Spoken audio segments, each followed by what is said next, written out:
Good morning, everybody, and welcome back to Math 105. How do you make the number 7 even? You take away the S. Okay, so the plan for today is we're going to work on our second standard, standard 2, which is going to be about mathematical statements with quantifiers. This is sort of going to be a short standard. I kind of expect we're going to get through this standard in a single day. Office hours, I'll have office hours today at 10 o'clock and at 2, and tomorrow from 10 to 11 and from 1:30 to 2:30. Quiz 1 has been posted. It is up on Blackboard. You have until 11:59 p.m. Tomorrow night to actually complete the quiz. I've seen several of you have already completed it. I'm hoping to start grading some of your quizzes, maybe not today, but tomorrow. And also, quiz 2 will be probably be coming up in the next couple of days as well, if we do in fact finish standard 2 today, which we will see. A couple of you have started to ask me about retests. I kind of played around on Blackboard how I'm going to do retests, and I think what I'm going to do is for the retest. For retest is when you're ready to retest the standard, I'll want you to send me an email to say I'd like to retest on standard law, and what I'll do is I'll go ahead and put the retest up on Blackboard in kind of the same assignments tab as where I'll put the actual quizzes. And the difference is the retest standards will be password protected, and they won't have any sort of due date on them. They'll just be up and available over the course of the entire semester until you complete. And so when you want to retest, you'll send me an email, say, Dr. Gersel, I'd like to retest X standard. And then what I'll do is I'll send you the password to be able to access that online quiz. So I'll still set those up so that you'll still have like 10 to 15 minutes. Give you a little bit of, I've decided I'm giving a little bit of extra time for these first few quizzes just to make sure everybody doesn't have issues with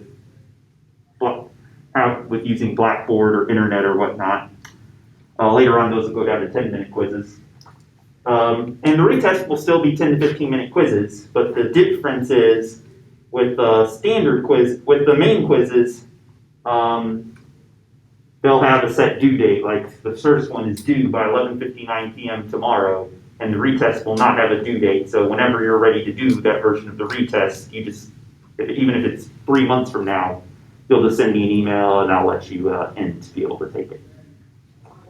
That's kind of what I feel like is kind of the easiest option as far as how to do Blackboard retests. Any questions or comments before we get started today? So today is going to be all about quantifiers, where quantifiers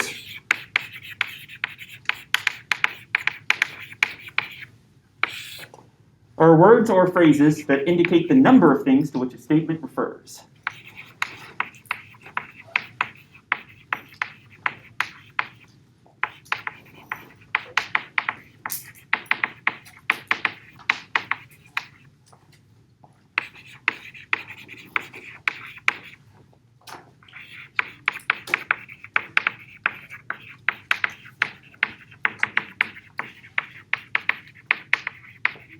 So if you were to look at the word quantifier, does anybody see like another word, or does quantifier look similar to some word maybe that you've seen before in a different context?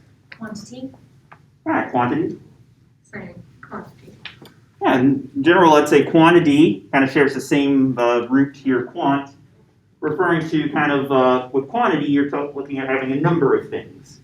And quantifiers is kind of the same thing, in that quantifiers is telling you, if we're making a statement about a particular type of thing or person or place, say, quantifiers are going to be words like some and no and there exists, in every, and each. Words that tell you how many of the thing that you're describing are you referring to. Are you referring to none of them? Are you referring to one of them? Are you referring to a whole bunch of them? Are you referring to half of them?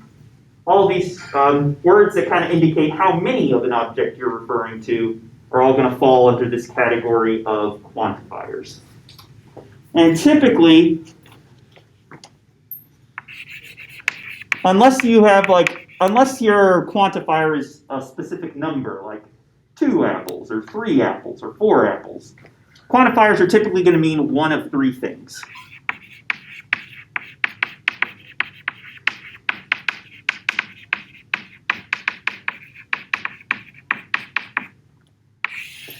The first thing it can mean is all of a particular thing.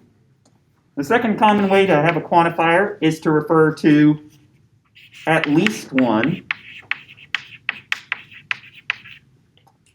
And the third kind of common way to have a quantifier is to specifically refer to none of a particular object. And when we say at least one of something, what we mean is it could be 1, it could be 3, it could be all of a particular type of object, but it's ruling out the case of none. So when we say something about at least 1, we also want to include the possibility that we're also referring to all of them. And I made a little table in the first page of the packet that kind of refers to some common quantifiers that you'll see in mathematics. Like there exists, there is, some, every, each, no, are some of the more common ones. And kind of what the meaning is for each of them. And so, without turning to the second page, let's say we had a statement that was saying something about all of a particular type of object. So let's say we had the statement, all apples are red. How could we negate saying all apples are red? In other words, how can we come up with a statement that's going to be false if all apples are red is true, and that's true if all apples are red is a false statement? At least one apple is not red. At least one apple is not red. Taking up a fair bit of the sentence structure. Okay.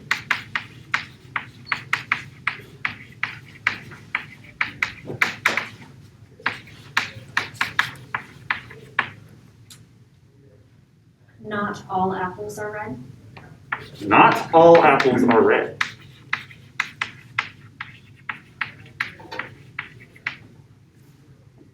Some apples are not red. Some apples are not red.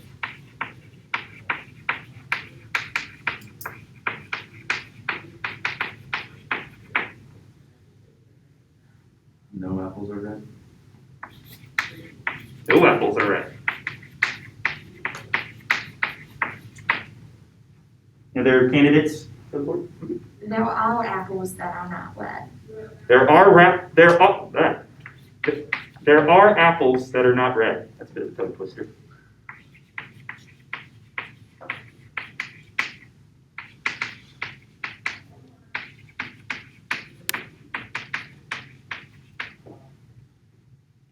So we have a bunch of candidates for, let's say this is our statement P, and let's say we wanted to find a way to negate P. So in our original statement says that all apples are red, meaning any apple that you looked at is going to be red, no matter how many apples you looked at. All of them are red. How could we, what do you all think about this one? At least one apple is not red. If it's true that all apples are red, is it going to be false that at least one apple is not red? Yeah, I would say so. And if it's false that all apples are red, does that imply that at least one apple is not red has to be true? I concur. I think that's a great way to negate this original sentence. Not apples are. Not all apples are red. Not apples. There's a lot of things in the world that are not apples, like aardvarks and potatoes. So what do you all think about this one? If all apples are red is true, does it have to be false that not all apples are red? If all apples are red is false, does this one have to be true? I concur. At least one apple is not red, some apples are not red. That's going to fall in the same category, I would say. How about no apples are red? If all apples are red is true, does it have to be false that no apples are red? I think so. If all apples are red is false, does that have to be true that no apples are red? No. That's Zeus. Well, some apples could be red. It just means that not all of them would be. Sure. Let's say we have 3 apples. I don't have red. Red is going to be shaded in. Here's the scenario where all our apples are red, means that all 3 of them have to be red. They all have to be shaded in. But if we cancel out this scenario,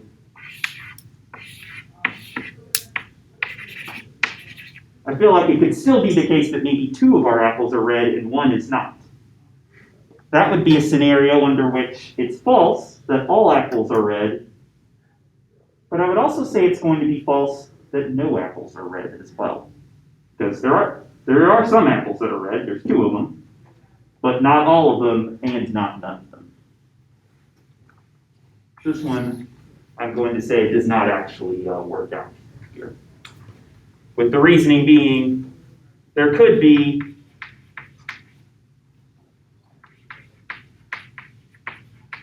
some, but not all red apples.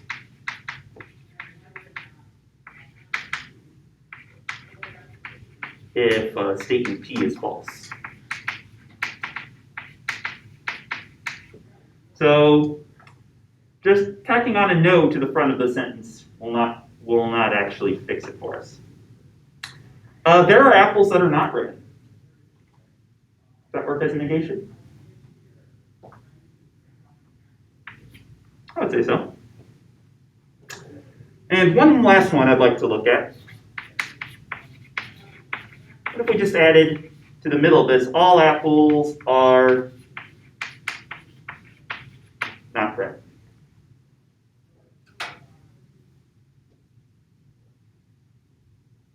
I see some nodding, some head shaking. Someone care to defend their answer?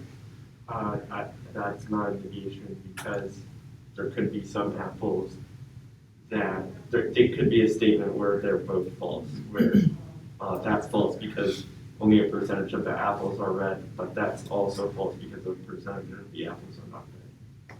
Yeah, I would say this falls into the same category as this one here. In fact, all apples are not red is logically equivalent to no apples are red. And I would say it's possible both P and this statement right here could be simultaneously false if we're in a situation like this, where some of the apples are red, but not all of the apples are red. So this is going to fail for the same logic that no apples are red fail. But if you think about it, it's a little bit weird to me, at least, that all apples are not red does not work, but not all apples are red does work. I mean, literally, they're the same sentence, but this one word not is at the front, and here not has been taken from the front and put towards the end. So the order in which we've actually put the not is actually going to change the meaning of the sentence. And so that not all apples are red will be one way to write the negation, but all apples are not red is not. So this is where, if you remember in class on Monday, I said, for these simple sorts of statements, you could just typically tack in the word not and in order to negate the sentence. Here you have to be a little bit more careful when quantifiers are involved. Because when we're dealing with quantifiers, if we were to just tack in a not right here, tacking in the not actually, sort of in the middle of the sentence, actually doesn't work to negate it. Whereas putting it at the front actually did. And so you always have to be a little bit more careful when you're trying to negate and sort of think about what are the scenarios that you're trying to negate. If you want, you can flip the page now. And in general, with these three types of statements, if we're negating an all statement, we typically use one of these phrases like at least one does not, or at least one is not all, some are not, there exist ones that are not, all kind of logically equivalent ways of saying at least one does not. But if we say something like no apples are red or none of the apples are red, that's actually going to be a way to negate at least one apple is red and not all apples are red. So let's see. So if I wanted to write this down, if we wanted to negate an all statement, at least one does not would be a way to do it. Or something that's logically equivalent. No, like at least one is not, at least one does not all are. Something logically equivalent to at least one does not is a way that you would negate all. The negation of all is not none. It's just at least one does not do what you want it to do. Way to negate at least one is going to be none. None is actually the negation of at least one, because at least one says there's one or more of things that satisfy property. And if you're saying that's false, the only way that could be false is if none of the objects satisfy that property. And the way to negate none is going to be at least one. Or there exists, or some, or any other kind of logically equivalent ways of saying at least one of object does blah. Any questions or comments so far before I set you loose looking at some examples? So what I'd like for you all to do is take a couple minutes, work your way, see if you can work your way through the second and third pages of this packet, in which I give you several different statements, and I ask you to find a way to negate each one of them. Where all the statements that I'm giving you here are ones that involve the use of these quantifiers somehow.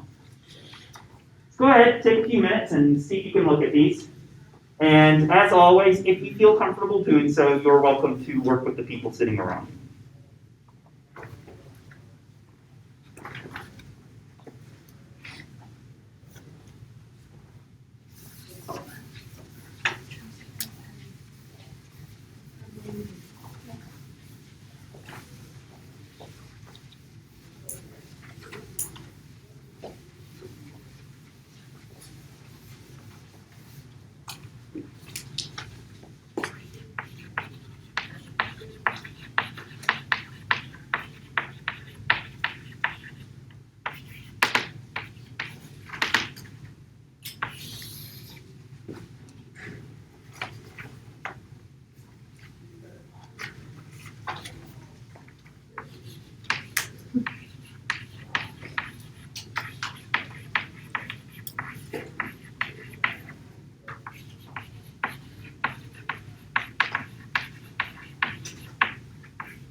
Don't forget, if you finished with the ones on page 2, go ahead and turn to page 3 and look at the ones that are there as well.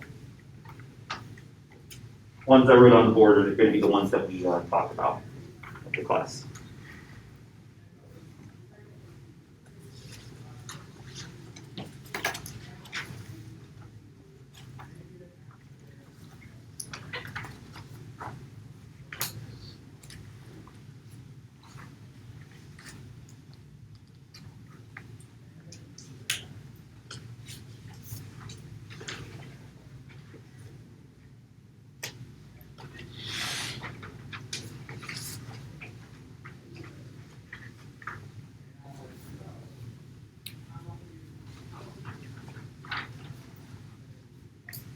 If you feel like you're finished, I encourage you to share your thoughts with one of your neighbors.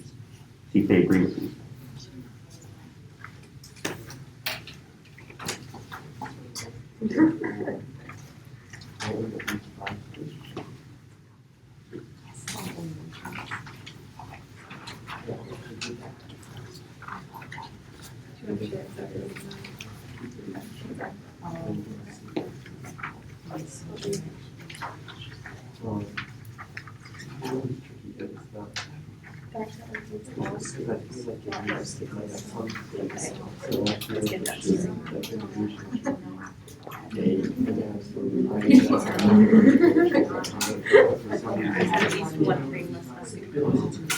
Yeah, well, I just did, I own a few of them.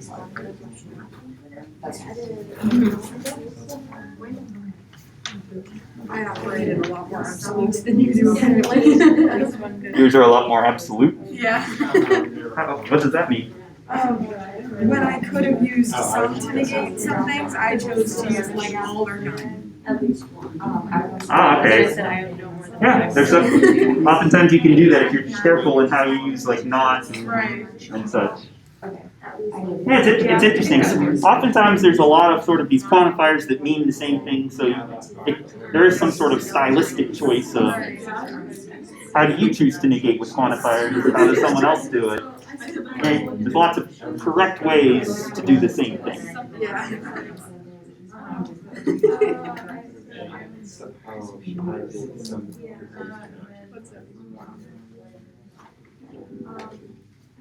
There are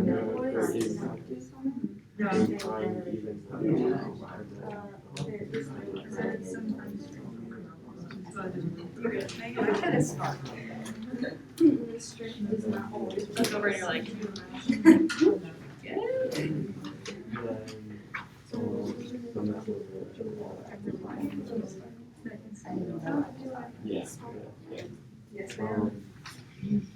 she has literally all that because that's what you get before you go to college. That's what my grandma gave me for my 19th birthday. I was like, thanks, grandma. Of course I love that. You're 19, but I don't know. Yeah.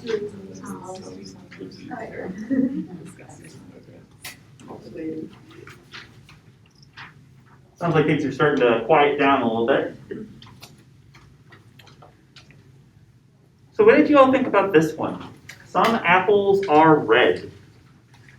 How can we, what might be a way that we could negate that statement? no apples are red. No apples are red? What do you all think? Yeah, I like it.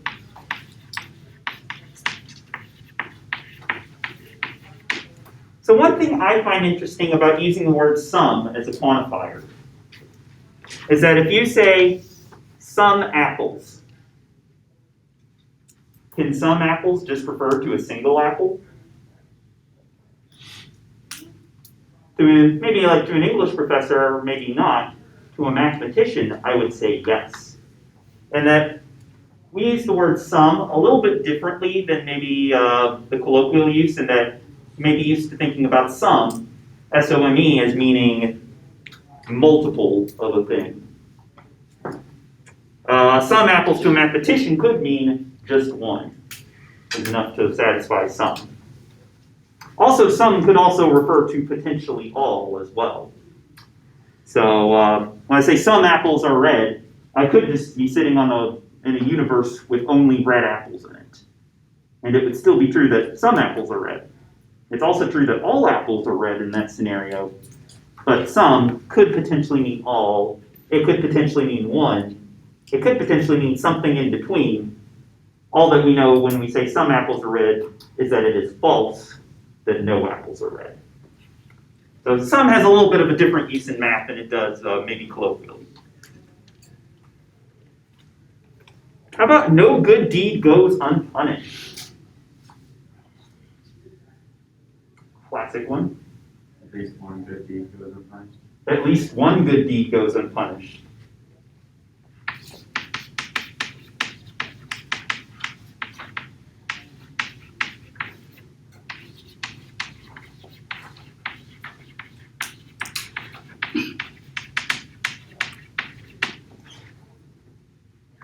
I said some good deeds go unpunished.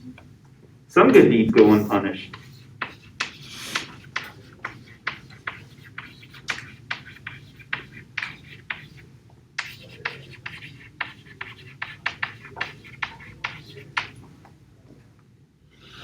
There exists a good deed that does go unpunished. There exists a good deed that does go unpunished. I didn't leave myself enough room for this.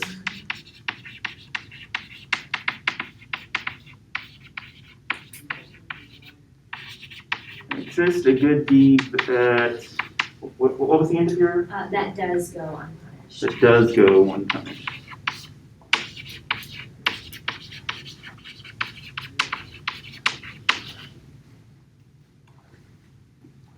What do y'all think? Any of these that you disagree with? Yeah, I would say all of these I think work as logically equivalent ways of negating no good deed goes unpunished. One that would be wrong would be to say all good deeds go unpunished. That would not work as the negation because you can't negate none with an all statement. But saying at least one good deed goes unpunished, some good deeds go unpunished. There exists a good deed that no good deed goes unpunished. There exists a good deed that hold on, let me think about this last one. No good deed goes unpunished. At least one good deed goes unpunished. There exists a good deed that does go unpunished. Yes. Sorry, the word does in there was throwing me off a little bit, but it doesn't actually change anything. Any questions about that one? I own at least 5 pairs of shoes. It's a little bit trickier because at least 5 was not one of the ones that we had talked about as part of our table. I own less than 5 pairs of shoes. I own less than 5 pairs of shoes.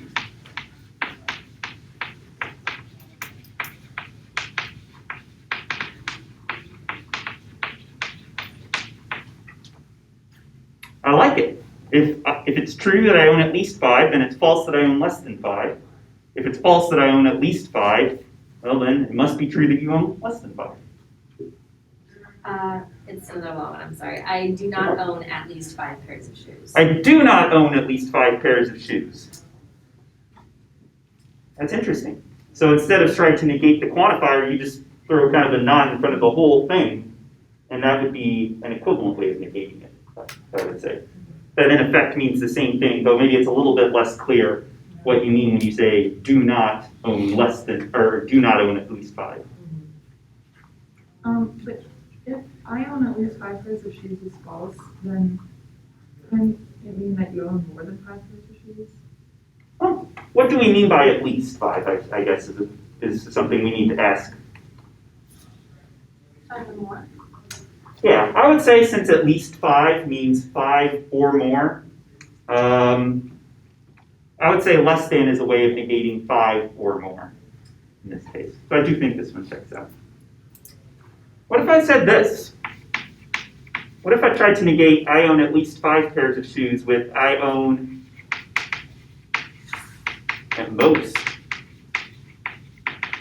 5 pairs of shoes? Would that work as a way to negate? No, because you could own 5 pairs of shoes on the dot. Right? Yeah, if I owned 5 pairs of shoes on the dot, then both this, I own at least 5 would be true, and at most 5 would also be true. So I don't think that would quite work. So if we wanted to negate at least 5 with an at most statement, what could we put in here? How could we fill in this blank in a way that would allow us to negate at least 5? Any number from 2 to 4, or you could do 1 and take out the S in pair. So that would be one way. You could say, I own, if you wanted to take out the at most, you could say, at most, you could just say, I own 0 to 4 pairs of shoes. Because one way to not be in this situation would also include 0 pairs of shoes. I'm sure if shoes no service. I own at most 4 pairs of shoes. I think we could fill it in with at most 4 pairs of shoes. If you did 1 to 3 though, then you could still own, like, say if you did, 2, I own at most 2 pairs of shoes, then you could still own 3 pairs of shoes and both statements would be false. So filling it in with 1, any number less than 4 would not be a negation.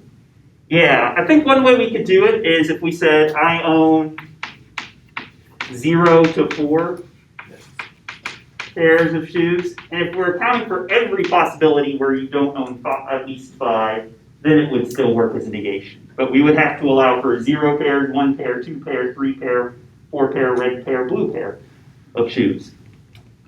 And in doing so, that would kind of cover all your bases. Something we haven't talked about that we're going to be doing in Standard 3 is kind of combining statements with ands and ors. One way you could also negate I own at least 5 is to say I own 0 pairs of shoes, or I own 1 pair of shoes, or I own 2 pairs of shoes, or I own 3 pairs of shoes, or I own 4 pairs of shoes. And that massive statement, kind of combination of statements, would also work as a way to negate I own at least 5. Several different options that we have here, but the negation of at least 5 has to account somehow for 0 to 4 pairs of shoes.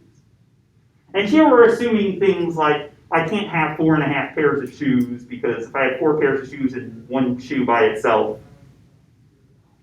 I'm probably not going to be wearing that shoe. It's not half. We're counting 1 shoe as not being half a pair, so to speak. In one sense it is, but in another sense, you're just not going to wear that shoe, probably. Every good boy does fine. Anybody recognize that one?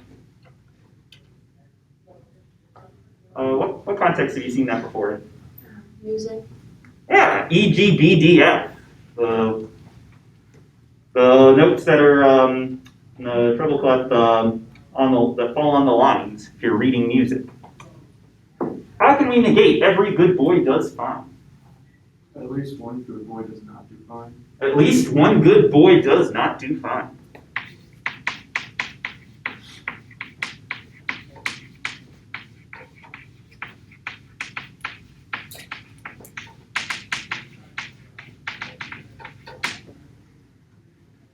Not every good boy does fine.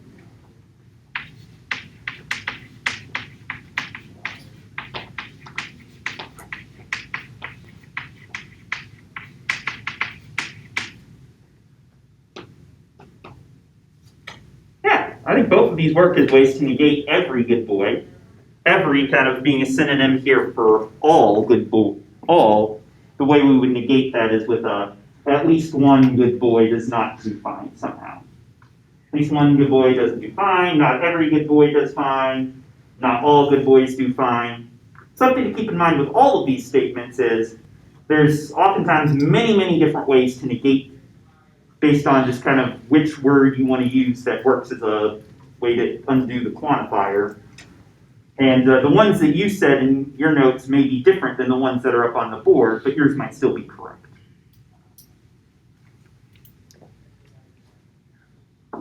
Finally, strength always rejoices in the challenge. Technically, the always isn't part of the Hillsdale motto, but strength rejoices in the challenge. There's kind of an implicit always in there, I feel. There are times strength does not rejoice in the challenge. There are times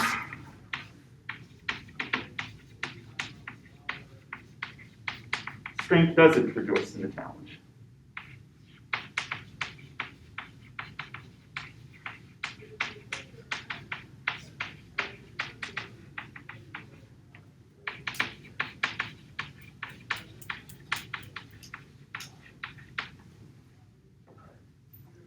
There exists a strength that does not always rejoice in the challenge. Ooh, okay. Interesting. So you're sort of thinking, sounds like the two of you are thinking about this situation in different ways. You're thinking about occasions when a single strength can rejoice. You're thinking about different strengths that may or may not be rejoicing in the challenge. And I guess strength always rejoices in the challenge is a little bit of an ambiguous statement.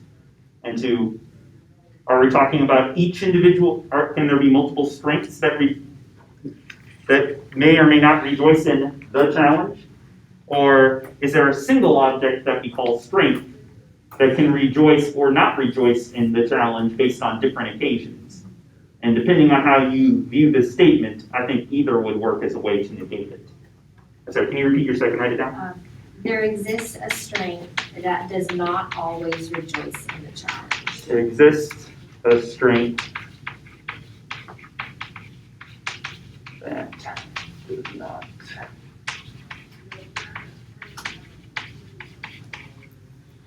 Hillsdale Founders should have done a better job of making an unambiguous school motto. Rejoice in the challenge. Strength does not always rejoice in the challenge. Strength does not always rejoice in the challenge.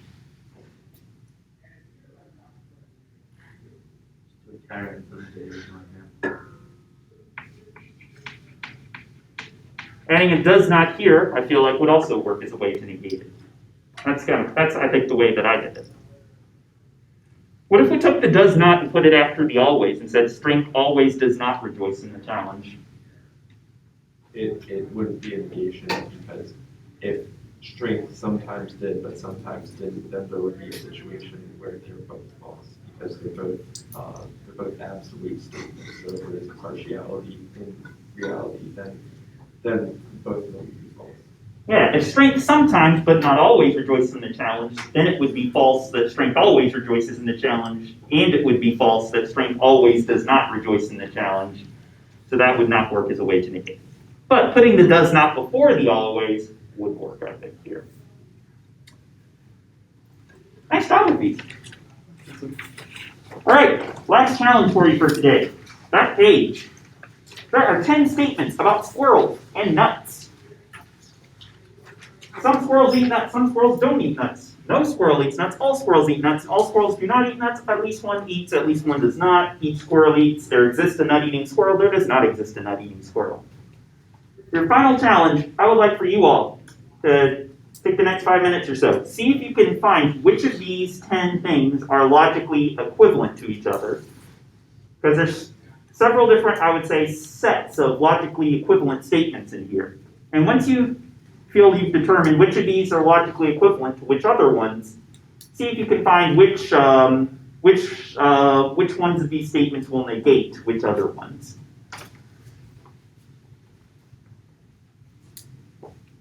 As always, you are welcome to work with the people sitting around you.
So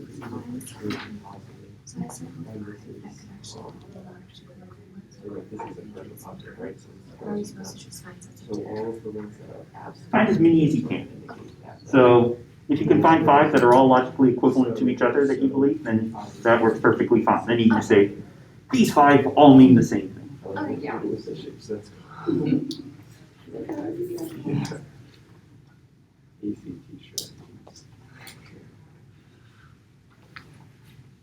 And then choose how to negate. That being said, I was not able to find 5 that were all logically equivalent. Yeah, I'm looking at it now. It's not there. A little bit slow. Oh, I know, I was just, I finished it. And yeah.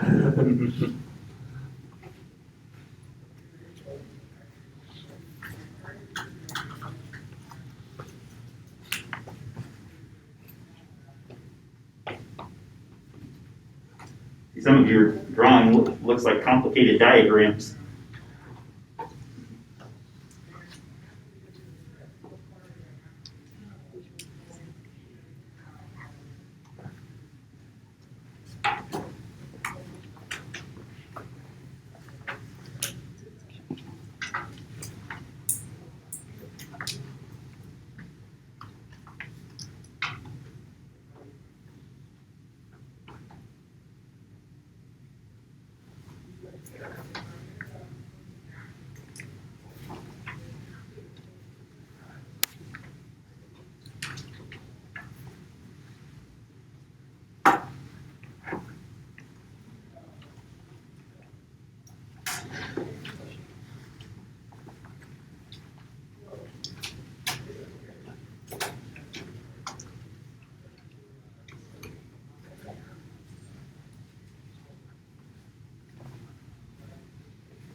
So I'm sorry to cut you off so early, but I know several of you are still working on this, but want to make sure we have time to kind of talk about these as a class.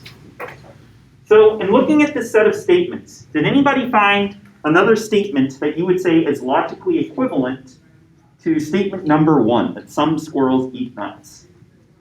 6 and I think 9 also. 6 and 9? So let's see, 6 says at least one squirrel eats nuts. 9 says there exists a nut-eating squirrel.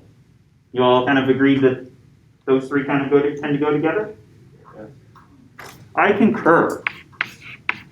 So I would say statements 1, 6, and 9 are all going to be logically equivalent to each other. How about statement number 2? Anybody find a statement that they believe to be logically equivalent to statement number 2? 7? Number 7, at least, let's see, what did they say? 2 says at least some squirrels do not eat nuts. 7 says at least one squirrel does not. Everyone agree with that? Any others? Okay, we have 1, 2, 6, 7, 9. What about number 3?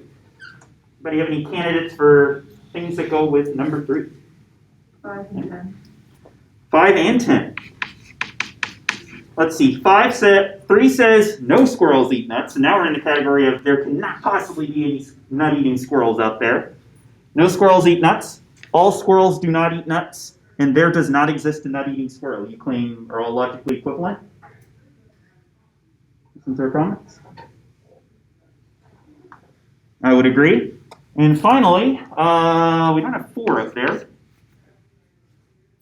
By process of elimination, are there any statements you claim are logically equivalent to number 4? Okay. 8, Yeah, I would say so. And 4 is finally in the all category, where 4 says all squirrels eat nuts, 8 says each squirrel eats nuts. I would say are both going to be logically equivalent to each other. So 4 and 8 were the category of all squirrels eat nuts. 3, 5, and 10 were in the category of no squirrels eat nuts. 1 is in the category of